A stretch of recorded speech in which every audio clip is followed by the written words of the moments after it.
안녕하십니까. 언제나 소비자편에서 방송하는 콘스탄트 김입니다. 이번 시간에는 가장 쓸데없는 증여에 대해서 말씀 나누도록 하겠습니다. 증여를 하는 이유는요, 바로 상속세를 줄이기 위해서입니다. 바로 이것 외에는 아무런 목적도 없습니다. 물론 자녀에게 경제적 지원을 하기 위해서이기도 하겠지만요, 자산이 어느 정도 있다면요, 상속세를 줄이고자 증여를 하는 경우가 많기 때문입니다. 그런데요, 증여를 했음에도 불구하고 상속세를 제대로 못 줄이는 경우가 있습니다. 어떤 경우일까요?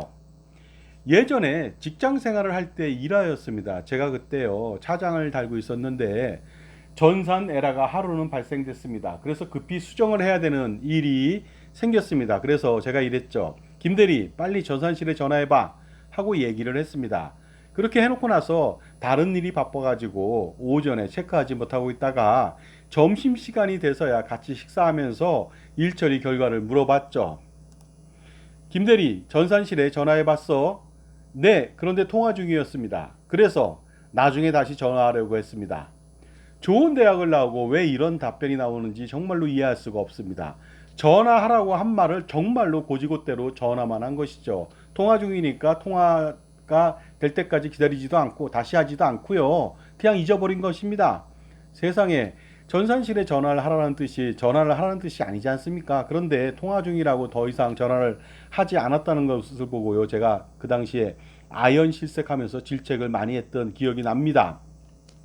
전산실에 전화해서 빨리 수정해서 전산에 잘못된 부분을 반영하라는 뜻을 그냥 전화만 하고서 통화 중이니까 자기 일을 한 것에 대해서 제가 질책을 한 것이죠. 참으로 정말로 어처구니 없는 일이 아닐 수 없겠죠. 대기업에 대리까지 다루는데도 불구하고 이 정도 소통이 안 된다는 것이 정말로 이해하기 어렵지만요, 사회생활을 하다 보면 이런 일이 비일비재하게 일어납니다. 증여도 마찬가지가 되겠습니다.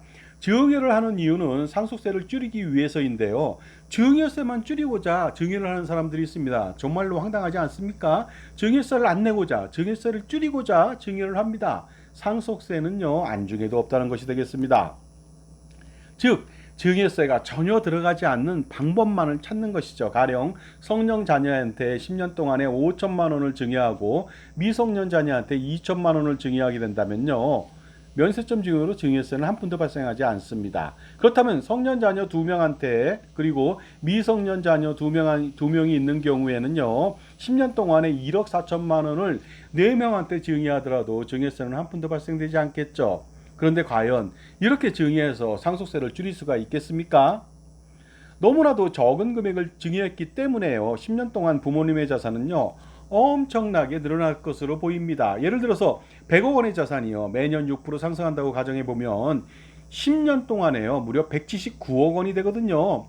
증여 전 101억 4천만 원에서 증여 후에요, 100억 원이 바로 굴러가서 무려 79억 원 정도가 증가하게 된 것이죠. 따라서 상속세율 50% 가정 시에는요, 거의 어떻습니까? 40억 가까이 증여하고도 10년 뒤에는 상속세가 더 늘어난 꼴이 됐습니다.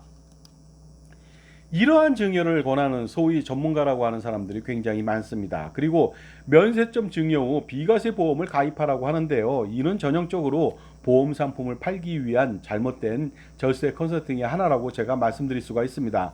따라서 이렇게 하다가는요, 절세도 못하고 비과세 효과도 볼 수 없게 되니까 정말로 설상가상이 아닐 수 없겠습니다.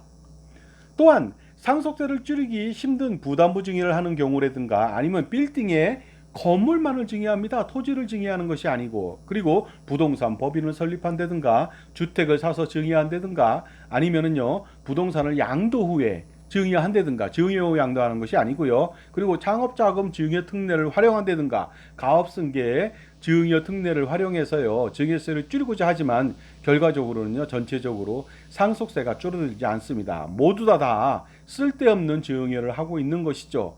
바로 그런 부분들을 경계할 필요가 있습니다. 자, 따라서요, 증여를 하게 된다면요, 증여세 줄이는 게 목적이 아닙니다. 증여세를 그 다음에 안 내는 게 목적이 아닙니다. 증여는 바로 상속세를 줄이기 위한 것이죠. 그러다 보니까 효율적으로 대폭적으로 증여를 해야만이 상속세를 완벽하게 미래 확정된 비용을 줄일 수가 있는 것입니다. 감사합니다.